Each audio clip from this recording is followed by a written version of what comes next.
मैं प्रदीप जी आपके पास आ जाऊं जरा एक दो चीजें मैं पहले बता दूं और फिर आप उस पर जवाब दीजिएगा। बीजेपी का लगातार एक ये रहता है कि वो पार्टियों को तोड़ने में लगी रहती है।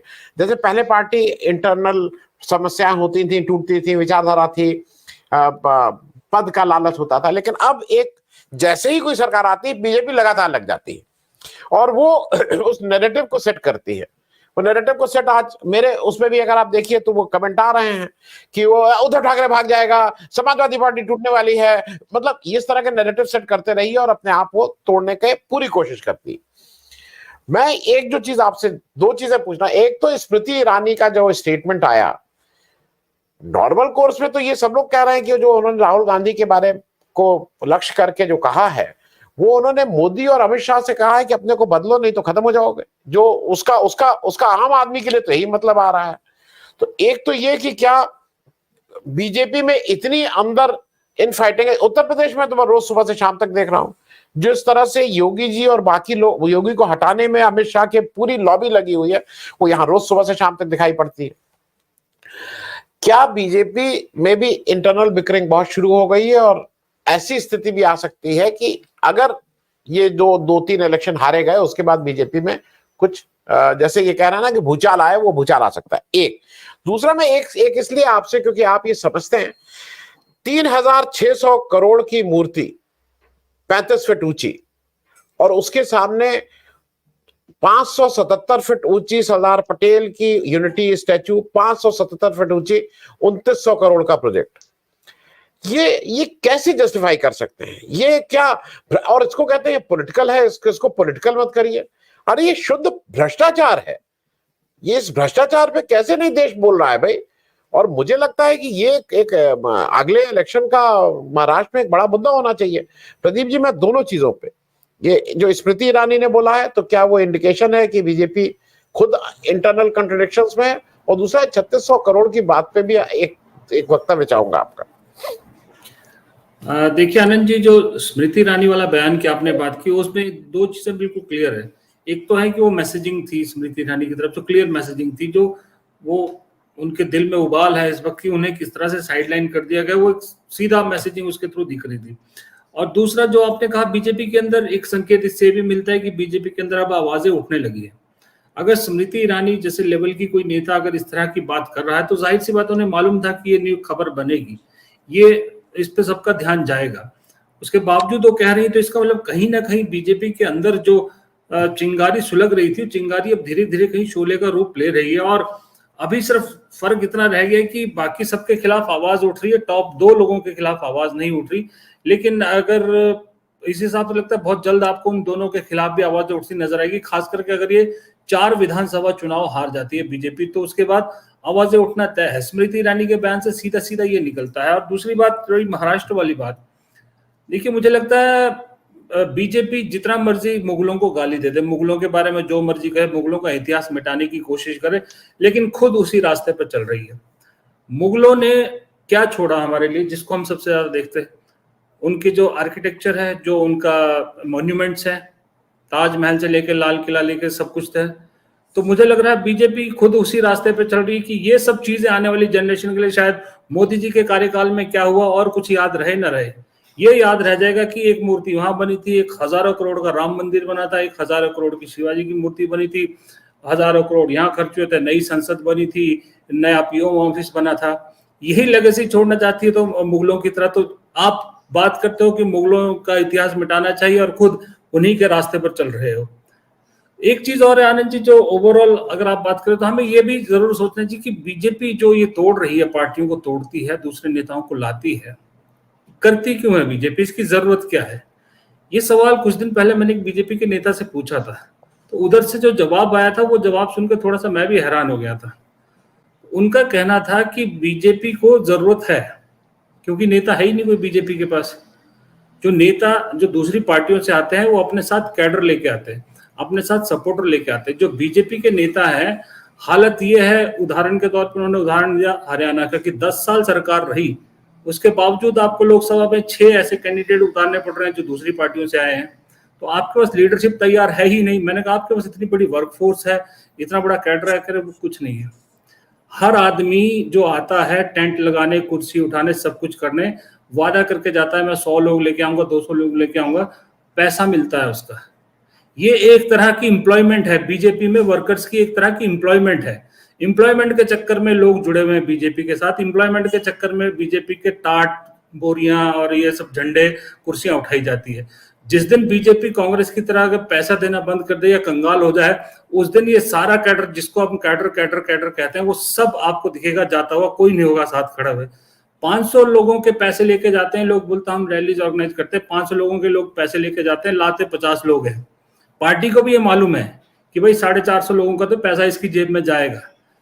एम्प्लॉय इसलिए लोग जुड़ रहे हैं बीजेपी के साथ, खुश है, हर जगह खुले पैसे मिलते हैं, ना रोजगार का झंझट ना कुछ। भाई क्या है, रैली में जाना है, लोग लेके जाने, 150 लोग लेके जाने, 500 रुपए के पैसे मिलने, ये है। तो ऐसा आदमी कोई आपका कट्टर वोटर या आपका जिसको कैडर कहते हैं वो नहीं होता। लेकिन जो दूसरी पार्टियों से आते हैं उनके साथ आते हैं, उनका अपना एक कैडर होता है। इसलिए बीजेपी को ऐसे नेता चाहिए कि भाई जो अपना वोट भी साथ लेके आए, क्योंकि जो लोग पैसे लेके लोग लाने की बात करते हैं उन पे भरोसा नहीं है कि वो आपको वोट भी देंगे। ये हालत बीजेपी की, इसलिए बड़ा जरूरी है कि नेता लाएं, वरना तो सब कुछ मोदी के सहारे ही है। मोदी नाम फेल हो गया इस चुनाव में, तो अब दिक्कत ये आ रही कि अब किसके नाम पे चले आगे।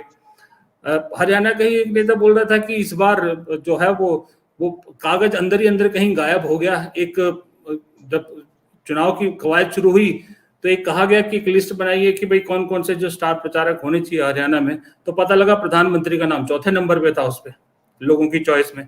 चौथे नंबर पे, पहले नंबर पे योगी आदित्यनाथ थे सब जगह, दूसरे नंबर पे जो है वो क्या नाम है उनका, वो थे अनुराग ठाकुर थे हरियाणा में दूसरे नंबर पे। तीसरे पे मुझे मालूम नहीं कौन था, चौथे नंबर पे प्रधानमंत्री थे। अमित शाह तो कहीं नीचे 7वें 8वें नंबर पे थे। तो वो लिस्ट ही गायब हो गई कि इस तरह की भी एक प्रेफरेंस लिस्ट बनी है। तो ये आलम हो गया। इसलिए अब जो है इम्पोर्टेड, हर चीज इम्पोर्टेड चाहिए, कैंडिडेट से लेके सब कुछ इम्पोर्टेड जो दूसरी पार्टियों से लाके। अब इसका आसान तरीका यही है कि जो अभी प्रोफेसर साहब ने कहा था कि अपनी ही पार्टी में शामिल करके उनसे लड़वा लो। इसका सबसे बड़ा एग्जाम्पल वो स्टेट है जहां मैं अभी बैठा हूँ।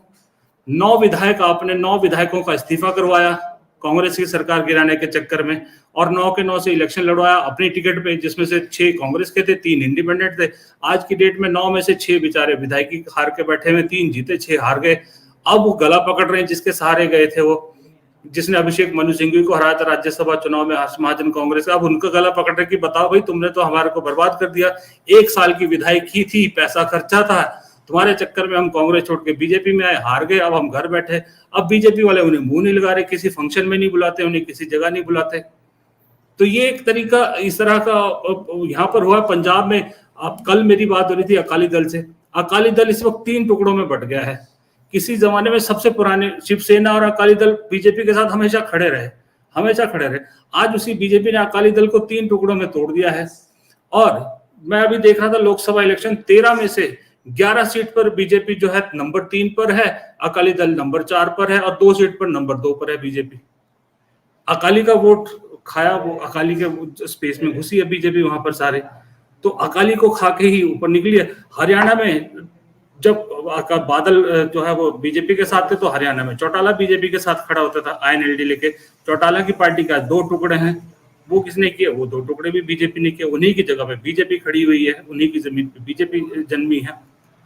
सबसे पहला एग्जांपल बीजेपी ने अपने आप को छोटी पार्टी को खाने का, वो भी हिमाचल से मिलता। जब पंडित सुखराम ने अपनी पार्टी बनाई थी हिमाचल विकास कांग्रेस, साथ दिया, सरकार बनाई, बाद में वो बीजेपी में ही शामिल हो गए, तो सुखराम को हार के अपनी पार्टी मर्ज करनी पड़ी बीजेपी में। तो ये एक तरह का एक आप कहे कि ये लॉन्ग टर्म तो नहीं है, शॉर्ट टर्म चीजें हैं, लेकिन वो कहते हैं ना कि वो जैसे आपने कहानी सुनाई थी मसूर वाली, वैसी हमारे भी सुनी थी बचपन में। भाई एक बड़ा खूबसूरत राजकुमार था, दादी सुनाती थी, लेकिन उसको श्राप था जो उसके नजदीक आएगा वो भस्म हो जाएगा। तो अल्टीमेटली यही बीजेपी के साथ हुआ, और एंड में जो है वो जो खासम खास था, उस आदमी ने कुछ ऐसी चाल चली कि जो भस्म करने वाला तो खुद ही भस्म हो गया। तो ऐसा ही मुझे लगता है बीजेपी के साथ भी अल्टीमेटली होगा। तो यही, क्योंकि रीजनल पॉलिटिक्स देश में खत्म नहीं हो सकती। रीजनल पॉलिटिक्स को खत्म करना, ये तो खैर कांग्रेस मुक्त भारत का नारा दे रहे थे, कांग्रेस मुक्त तो छोड़िए, रीजनल पॉलिटिक्स को भी खत्म नहीं कर सकते। आप पार्टियां तोड़ सकते, लेकिन दिखाया कि पार्टियां टूटने के बावजूद भी खड़ी हो सकती है। शरद पवार बहुत बड़ा एग्जाम्पल है। तो अगर शरद पवार और उद्धव ठाकरे खड़े हो सकते हैं तो कोई और भी खड़ा हो सकता है। जी जी, मैं बस एक आधे मिनट में एक वो कर लूं, आप आए हैं तो जरा लालच आ गया है। कंगना रनौत जी आपके यहाँ की सांसद हैं, उनका आप लोग क्या सम्मान करने वाले हैं जो वो वापस पहुंचेंगे? क्या मतलब किस तरह से आप लोग, इतना उन्होंने नाम रोशन किया है मध्य प्रदेश का अभी पिछले 2-4 दिनों में। एक बहुत छोटी टिप्पणी। हमने आपको 3 नगीने दिए हैं सर, 3 नगीने दिए हैं हमने आपको, जेपी नड्डा, अनुराग ठाकुर, कंगना रनौत। जी। और तीनों पड़ोसी है, 7-7 के जिले लगते हैं इनके, सबके 7-7 है, एक ही उधर के हैं। नहीं सर, तो दरअसल सुखराम के बाद नाम रोशन किया है मंडी का कंगना रनौत। लेकिन एक बात बताऊं, कंगना जी ने बहुत जबरदस्त तरीके से यहाँ एक्चुअल में यहाँ पर अभी भी वैसे भी पार्टी उनसे नाराज है। आप बिलीव कर सकते हैं कि 4 जून को नतीजे आ गए, उससे 1 महीना पहले से कैंपेन चला, सब कुछ चला। आज कितने दिन हो गए? कंगना रनौत ने बीजेपी का हेडक्वार्टर नहीं देखा अभी तक, बीजेपी ऑफिस नहीं गई हुई हिमाचल में, एक बार नहीं गई वो। पीछे बाढ़ आई, बाढ़ ग्रस्त इलाकों में घूमी, लेकिन वहां बीजेपी के ऑफिस थे, उन्होंने तैयारी की थी स्वागत की, उस ऑफिस नहीं गई। मंडी में जो बीजेपी का ऑफिस है आज तक वहां नहीं गई, अपना ऑफिस अलग बनाया उन्होंने, मंडी के बीजेपी ऑफिस तक नहीं गई। जो एक्स सीएम जो उनके साथ घूमते थे, अब तो उस दिन उस शख्स ने मुझे बताया कि कंगना रनौत अपनी गाड़ी में नहीं बैठाती थी उन्हें, उनकी गाड़ी में उनकी हेयर स्टाइलिस्ट और मेकअप वाली बैठती थी, उनको कहती थी आप दूसरी गाड़ी में पीछे आइए, दूसरी गाड़ी में पीछे बैठते थे वो बेचारे। और दूसरी बात मुझे समझ नहीं आता, वो रिजर्वेशन पे कैसे बोल सकती है? उनके यहाँ पर 17 कॉन्स्टिट्यूंसी में से जो 7 या 8 रिजर्व है, जिसमें से एक आपने सब लोगों ने गूगल पे या यूट्यूब पे देखा होगा, किन्नौर और लाहौल स्पीति 2 डिस्ट्रिक्ट्स हैं, बड़ी खूबसूरत डिस्ट्रिक्ट्स हैं, दोनों की दोनों रिजर्व है, शेड्यूल्ड ट्राइब्स हैं, पूरी कंप्लीट डिस्ट्रिक्ट शेड्यूल्ड ट्राइब है दोनों। चंबा का भरमौर डिस्ट्रिक्ट, वो सारे का सारा शेड्यूल्ड ट्राइब है। आपका रामपुर जहां से वीरभद्र सिंह की जो रियासत है, वो शेड्यूल्ड कास्ट है। तो ये पूरा का पूरा आपका रिजर्व, और आप कहते हो कि रिजर्वेशन होनी नहीं चाहिए, सिर्फ महिलाओं को, किसानों को और गरीबों को मिलना चाहिए। ये तो आप ही, अगर कंगना रनौत आज की डेट में अगर इस बयान के बाद इलेक्शन हो जाए तो मैं कहता हूँ जमानत ना बचे उनकी हालत है। और पार्टी तो उनके साथ बिल्कुल खड़ी नहीं है, पार्टी तो पूरी तरह से नाराज है, इसलिए कंगना के बयान पे कोई सपोर्ट लोकल मिलता नहीं। लोग खुद हैरान है, बीजेपी खुद हैरान है कि जीती तो जीती कैसे, उन्हें खुद समझ में नहीं आ रहा। सिर्फ और सिर्फ एक फैक्टर की वजह से जीती, जिसकी वजह से सनी देओल जीते थे, वो था स्टार फैक्टर, बस के वो फिल्मी स्टार है, उस फैक्टर से जीती है, बाकी कोई इनके साथ कोई वो नहीं था। जी जी।